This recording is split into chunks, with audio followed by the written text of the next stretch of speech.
यह बताने आए हैं कि मध्य प्रदेश में किस तरह से श्रम कानूनों का उल्लंघन हो रहा है, किस तरह से मजदूरों के हकों पर कुठाराघात किया जा रहा है, किस तरह से मिल मालिक अपने मुनाफे को बढ़ाने के लिए झूठे वादे कर रहा है, झूठे तरीके से, गलत तरीके से स्टाम्प ड्यूटी की चोरी करके किस तरह से कंपनियों को बेच रहा है।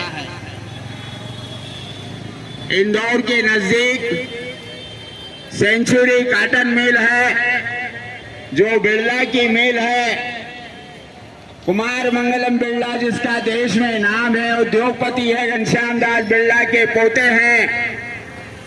उन्होंने जिस तरह से बेईमानी करके 1000 मजदूरों का रोजगार छीना है, एक बार हाई कोर्ट में हारने के बाद सुप्रीम कोर्ट में निर्णय होने के खिलाफ भी बिरला ने मध्य प्रदेश के तमाम श्रम कानूनों को धता बताकर कंपनी को बंद करने का काम किया और उसको बाले बाले बेचने का काम किया, जिसको लेकर जनता श्रमिक संघ, श्रमिक जनता संघ ने हाई कोर्ट के अंदर जीता। उसके बाद मिल वापस हुई और मजदूरों को उनका वेतन मिलने लगा, लेकिन बाद में फिर से फर्जी तरीके से मिल को एक असामाजिक तत्व जो खरगोन जिले का ही है उसको भेज दिया गया। उसको लेकर भी हमारी कानूनी रूप से भी लड़ाई चल रही है और श्रमायुक्त से भी लड़ाई चल रही है। पहले भी श्रमायुक्त कार्यालय पर आए थे, हमने सारा मामला बताया था। श्रमायुक्त ने कहा था कि त्रिपक्षीय बैठक बुलाई जाएगी और उसमें निर्णय होगा, लेकिन आज तक श्रमिकों की सुनवाई नहीं हुई है। क्योंकि अब इंदौर के संभागायुक्त ही इंदौर के मध्य प्रदेश के श्रमायुक्त का भार भी उनके पास है, इसलिए आज तमाम सेंचुरी के मजदूर सेंचुरी के सवाल के साथ साथ मध्य प्रदेश में जिस तरह से श्रम कानूनों का उल्लंघन हो रहा है उसको बताने के लिए यहाँ आए हैं। हमने सूचना दी है और आज जो ये तमाम मजदूर आए हैं ये बैठेंगे मेघाताई के नेतृत्व में, पूरे दिन बैठेंगे, यहाँ उपवास कर रहे हैं, भूख हड़ताल कर रहे हैं। इसलिए कर रहे हैं कि मध्य प्रदेश में मजदूरों के हक को मारा नहीं जाना चाहिए। लेकिन मध्य प्रदेश की सरकार जो कहती है किसानों की, मजदूरों की हित की बात तो करती है, लेकिन उनके अधिकारों की रक्षा करने का काम नहीं करती है। इसलिए मजदूरों को सड़क पर आना पड़ रहा है, मजदूरों को यहाँ पर भूख हड़ताल पर बैठना पड़ रहा है। दोस्तों, केवल सेंचुरी का मामला नहीं है, पूरे मध्य प्रदेश में चाहे पीथमपुर हो, चाहे मंडीदीप हो, चाहे संतराटी हो, चाहे धामनौद हो, तमाम जगह जो औद्योगिक क्षेत्र है वे अशांति का काम हो रहा है। वहां पर मालिक अपने मुनाफे को बढ़ाने के लिए पहले मिल को घाटे में बताता है और फिर मिल को भेज देता है। ऐसा ही काम कुमार मंगलम बिरला ने भी किया है। 2 यूनिटें हैं सेंचुरी की वहां पर संतराटी में, और उन दोनों यूनिट को जिसकी कीमत होती है कई हजार करोड़ रुपया, लेकिन उसको केवल 62 करोड़ रुपए में बेच दिया गया। वीआरएस का मतलब होता है कि स्वैच्छिक सेवानिवृत्ति, यदि मजदूर चाहे तो उसको सेवानिवृत्ति दिया जाना चाहिए, उसको ग्रेजुटी और तमाम फायदे दिए जाना चाहिए। लेकिन बिरला ने 1100 मजदूरों को अनिवार्य सेवानिवृत्ति दे दी, बगैर पूछे उनके खातों में पैसा डाल दिया गया। मजदूर चाहते थे कि हमें रोजगार दिया जाए, हम मिल चलाना चाहते हैं, मिल चलना चाहिए, मजदूरों को रोजगार मिलना चाहिए, और इसके लिए पिछले 2000 दिनों से 2000 दिन मतलब 4 साल से ज्यादा समय से जनता श्रमिक संघ के नेतृत्व में वहां पर आंदोलन चल रहा था। लेकिन वहां पर आंदोलन के मंच को तहस-नहस कर दिया गया, मंच को जब्त कर लिया गया। तहसीलदार की मौजूदगी में वहां पर महात्मा गांधी और डॉक्टर अम्बेडकर के तस्वीरों को रौंदा गया। यह सब काम होने के बावजूद न तो तहसीलदार ने वहां पर कोई कार्रवाई की, न ही वहां पर मध्य प्रदेश सरकार के किसी प्रतिनिधि ने बात की। जो महात्मा गांधी का नाम लेकर सत्ता पर बैठे हुए हैं, जो जो संविधान की शपथ लेकर सत्ता पर बैठे हुए हैं, उन लोगों की देखरेख में, उनकी मौजूदगी के अंदर अंबेडकर की तस्वीरों और महात्मा गांधी की तस्वीर से उसी बिरला के कारखाने के सामने यह हरकतें हुई, लेकिन कहीं कोई कार्रवाई नहीं हुई। इसलिए कार्रवाई नहीं हुई कि बिरला के पैसे के आगे इंदौर का श्रमायुक्त, बिरला के पैसे के आगे खरगोन जिले का कलेक्टर और खरगोन जिलों का प्रशासन दबा हुआ था, इसलिए उनकी कोई सुनवाई नहीं हुई और मजदूरों के खिलाफ कार्रवाई होती है। जिन क्वार्टरों के अंदर मजदूर रहते थे, संतरा टीक की मिल के अंदर जिन क्वार्टर मिले हुए थे मजदूरों को और उनके अंदर रहते थे, उनका आना जाना रोका गया। तो कोर्ट का आदेश था कि किसी का रास्ता नहीं रोका जा सकता है, किसी को आने जाने से रोका नहीं जा सकता है, लेकिन उन मजदूरों को रोका गया।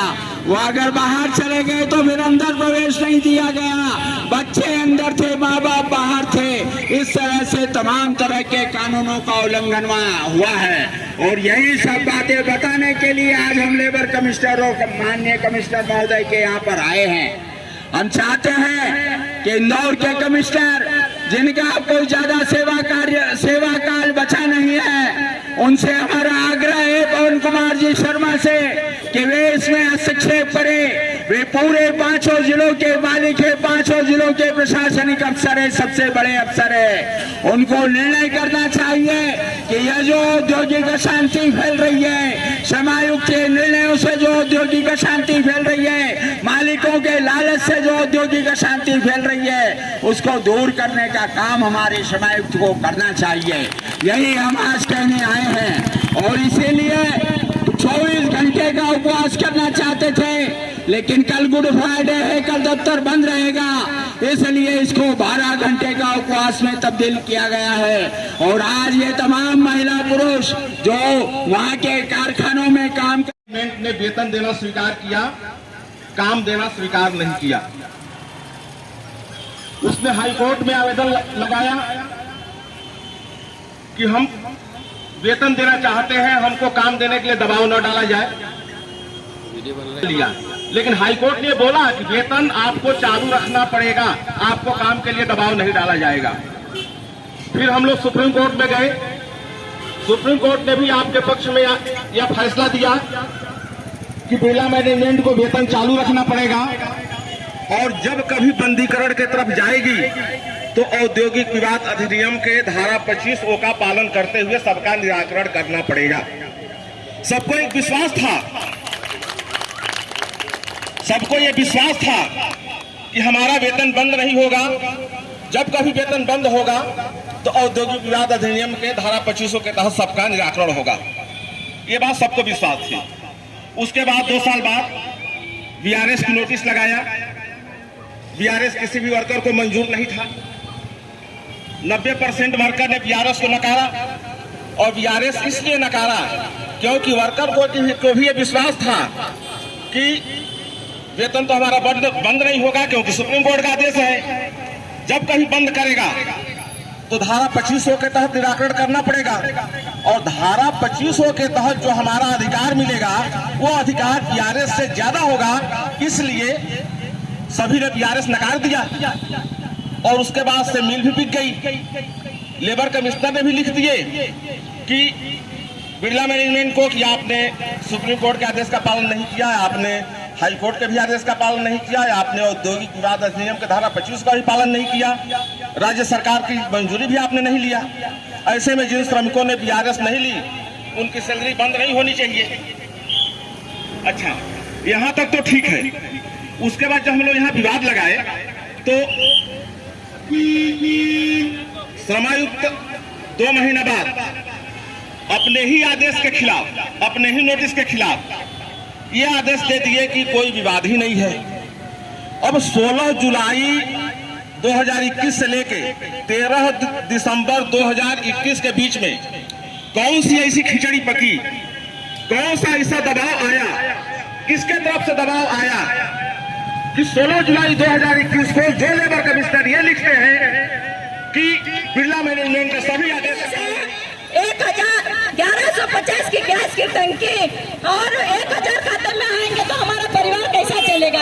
ये झूठे वादे करना बंद करो और सब गरीबों को और रोजगार जो